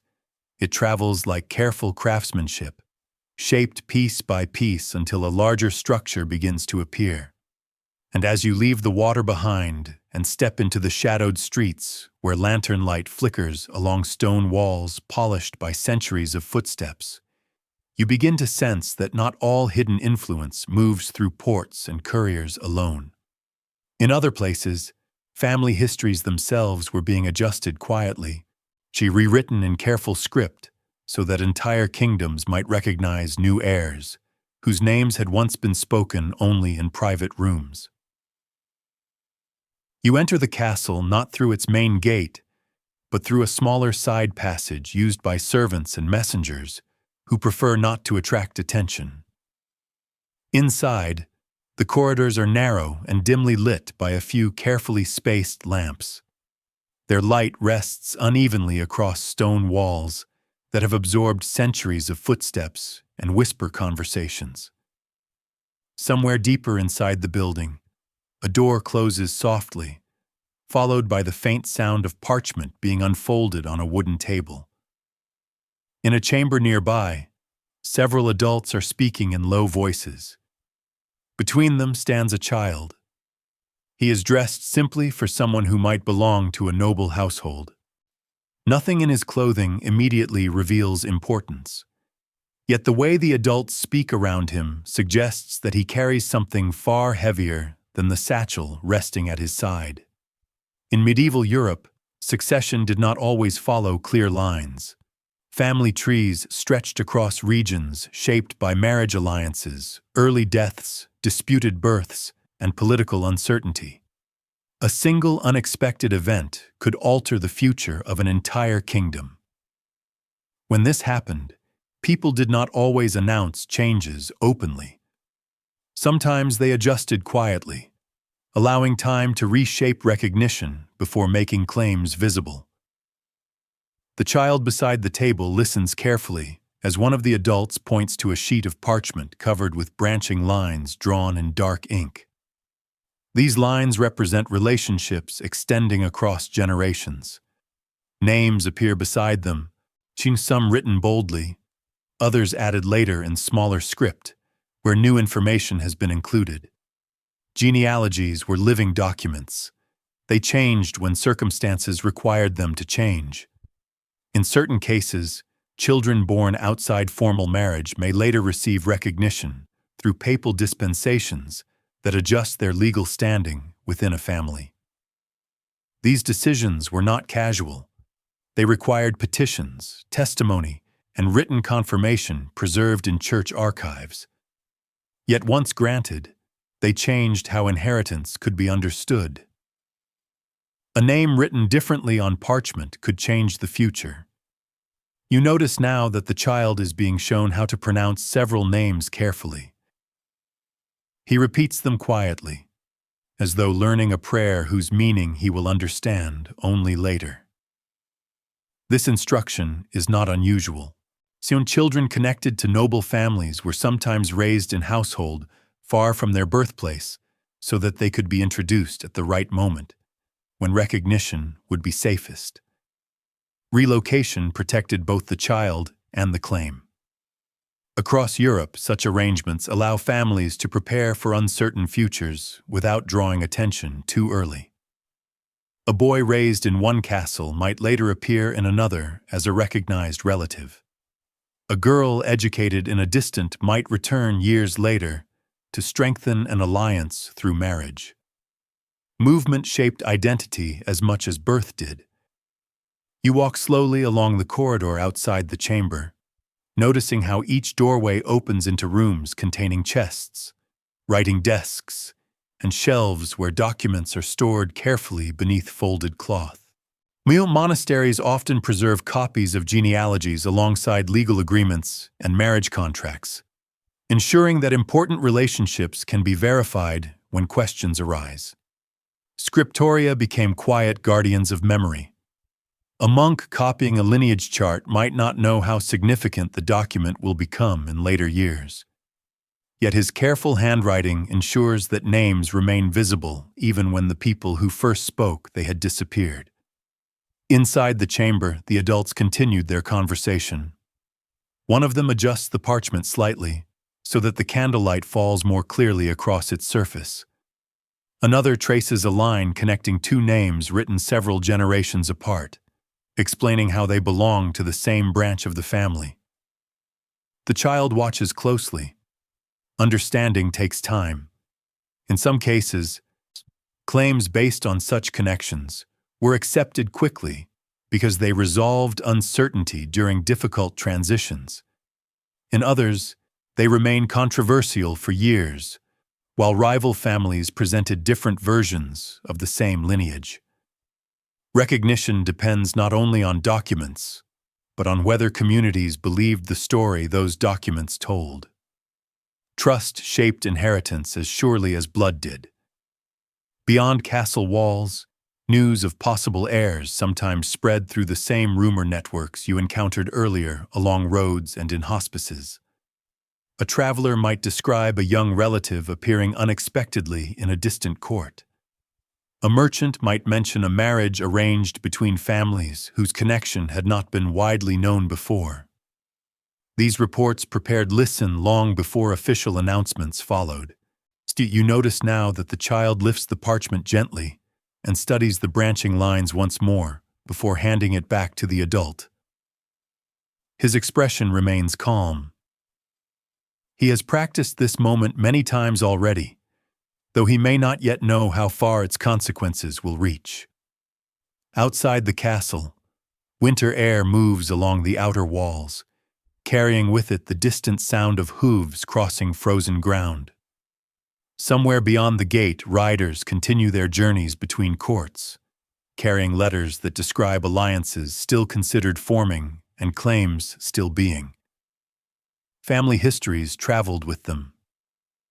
As you step away from the chamber and follow the hallway toward a narrow stair descending into the lower courtyard, you begin to sense that not all families could rely on written recognition to protect their place within society. Some depended instead on quieter systems of connection, signals shared between relatives across long distances who helped one another move safely through uncertain landscapes where belonging itself could not be taken for granted. You walk along a road that becomes quieter as evening approaches. The fields on either side have already darkened into shadow, and only a thin line of light remains above the western horizon. Ahead of you, a small group of travelers move steadily between two towns, whose gates will close before full nightfall. Their pace is careful but not hurried. They know the road well. Among them are families carrying bundles wrapped in cloth and tied securely to wooden frames balanced across their shoulders. Nothing they carry appears unusual. Yet the way they travel together suggests preparation shaped by experience rather than chance. In medieval Europe and across the Mediterranean world, Jewish and Muslim communities often depend on long-distance family connections that extend beyond the borders of any single kingdom. These connections allow people to exchange letters, arrange safe lodging, share information about trade routes, and provide assistance when travel became uncertain. Continuity required movement. You notice that now one of the travelers pauses briefly near a boundary marker carved into the roadside stone. He touches the surface slightly before continuing forward. The gesture is small enough to pass unnoticed by anyone not already watching closely. Yet it reflects a habit repeated many times before. Communication did not always depend on written messages alone. Sometimes recognition traveled through shared languages, familiar greetings, or objects carried in particular ways that signaled belonging to those who understood their meaning. A traveler arriving in an unfamiliar town might be guided quietly toward a household preparing to offer shelter without asking many questions. Trust follows paths older than the roads themselves.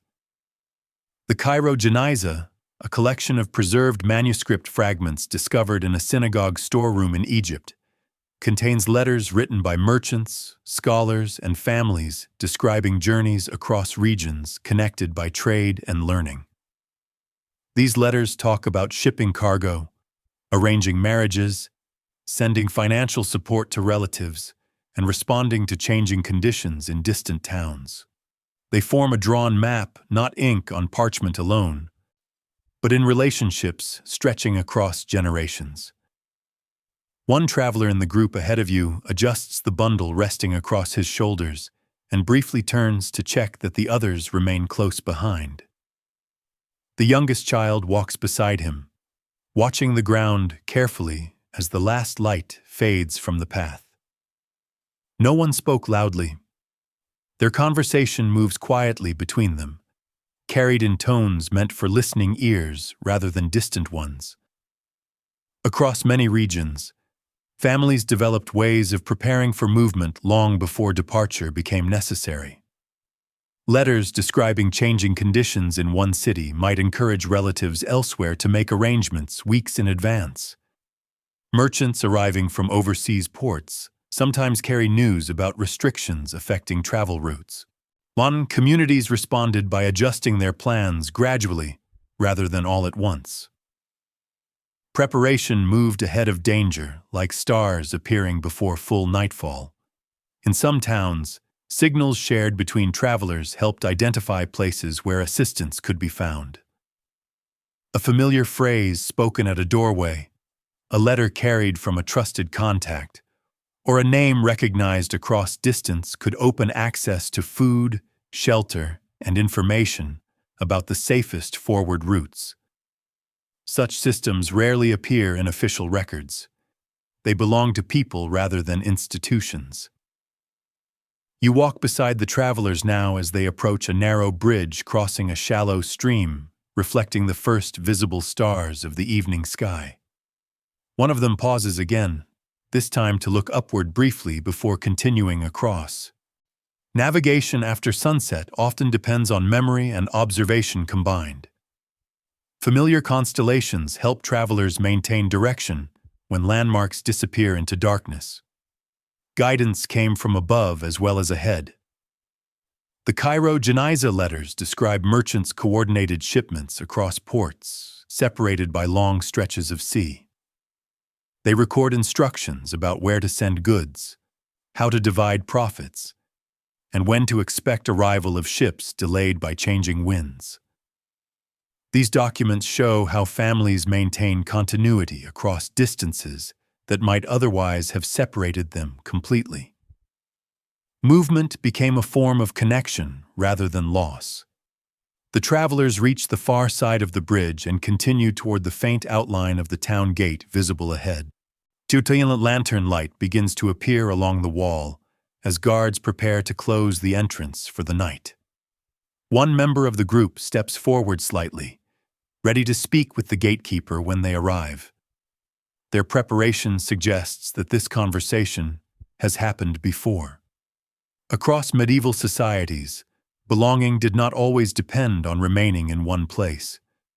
For many communities, survival depends on maintaining links that stretched across regions, allowing information and assistance to move where needed without drawing attention to the systems supporting them. These networks did not resemble official institutions.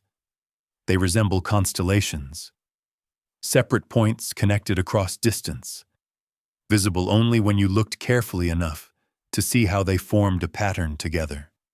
As the travelers pass through the gate just before it closes behind them and lantern light settles across the stone road inside the town, you begin to feel that even those who remain in place often rely on quieter exchanges of goods and services taking place beyond ordinary market hours, where trade continues in ways not always recorded, but rarely forgotten by the people who depend on it. You arrive at the city gate just after it closes. The heavy wooden doors settle into place with a deep sound that echoes briefly along the stone walls before fading into the night. Guards take their positions beside narrow openings built into the gatehouse, watching the road beyond where a few late travelers still approach, but cannot enter until morning. Inside the walls, the streets grow quieter. Shutters close. Lanterns dim. Footsteps become less frequent. Yet the city has not completely gone to sleep. Thomas is still awake. He moves carefully along a narrow passage between two rows of houses, whose upper floors lean slightly toward one another, as though sharing the same shadow. He carries no basket and no coin purse large enough to notice from a distance. Instead, he walks with the quiet acquaintance of someone who has followed this path many times before. Ahead of him, a small doorway stands half open. No sign hangs above it. No faces stall the street. Only the faint smell of fresh bread drifting through the cool air suggests that someone inside is still working. In medieval cities, official markets followed strict schedules. Guild regulations determine when goods can be sold, who can sell them, and where transactions were permitted to take place. These rules protect both buyers and sellers, but they also create spaces where people who need flexibility find other solutions. Trade continued after the gates closed. You follow Thomas as he steps inside the doorway and nods quietly to the baker standing beside a low table covered with cloth. Several small loaves rest there, still warm from the oven. No announcement marks their availability. No clerk records the exchange. Still, it happens regularly. Across medieval Europe, court records preserved by guild authorities describe repeated attempts to limit unlicensed selling outside approved market hours. These prosecutions reveal something important. If such trade had not existed widely, it would not have required regulation at all. People depended on it. Salt offers one example. Because it preserved food through long winters, salt was one of the most carefully controlled commodities in many regions. Yet records from river crossings and inspection borders describe travelers carrying small quantities beyond what regulations allow. Some transported it quietly between villages where official supplies arrived too slowly to meet demand. Movement followed necessity rather than permission. Grain traveled in similar ways. When harvests varied between regions, surplus from one area sometimes reaches another through informal exchange rather than official shipment. Farmers shared stores with relatives in neighboring settlements. Merchants adjust routes to meet unexpected shortages, Even monastery estates occasionally participate in such exchanges when local needs require immediate response. These actions rarely appear in formal account books. They appeared instead in complaints recorded by authorities trying to understand why regulated markets did not fully control supply. Tomas reaches into his sleeve now and removes a small coin, placing it gently beside the bread he has chosen. The baker accepts it without counting aloud. Both understand the value already. No scale is required. No witness stands nearby. Trust moves quietly here. Informal lending formed another part of this shadow economy. Not every household can wait for official credit arrangements approved by guild officers or municipal courts. Families sometimes borrow small amounts from neighbors, relatives, or traveling traders whose visits follow predictable seasonal patterns. These agreements rely on memory rather than parchment. Repayment follows the rhythm of harvests rather than written deadlines. In some towns, authorities attempted to regulate such exchanges carefully. Yet surviving court cases show that people continue to arrange loans privately when circumstances require it. Survival often depends on speed rather than procedure. Outside the doorway, the narrow street remains nearly silent. Only the distant sound of a watchman's staff striking stone at regular intervals marks the passing of time. The signal reminds everyone within earshot that the gates are closed and the city rests under night supervision. Still, quiet movement continues. Along the outer edges of many towns, small meetings formed beyond the walls after curfew, where travelers exchanged goods that could not easily be traded inside. Cloth, tools, preserved foods, and even written messages passed between hands in places lit only by torches, carried for a short distance, and then extinguished again. These meetings did not challenge authority directly. They answered needs that official systems could not always meet quickly enough. Tomas wraps the bread carefully in cloth and steps back into the passageway, closing the door behind him without sound. He does not hurry. There is no need.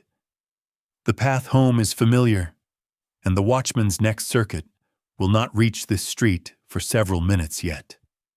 Across medieval Europe, exchanges like this supported daily life in ways rarely recorded by battles chroniclers writing about kings or.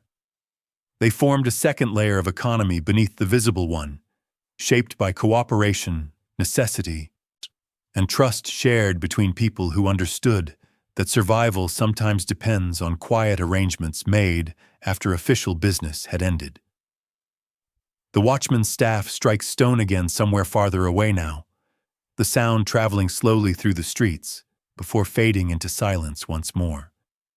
And as Thomas disappears around the corner, carrying his bread through the dim passage between houses that have stood together longer than any memory still spoken aloud, you begin to sense that many of the quiet systems you have followed tonight did not vanish with the passing of the Middle Ages. They changed shape. They moved into new forms. Yet they remain part of the ways people learn to live beside uncertainty, while still helping one another find warmth, food, and direction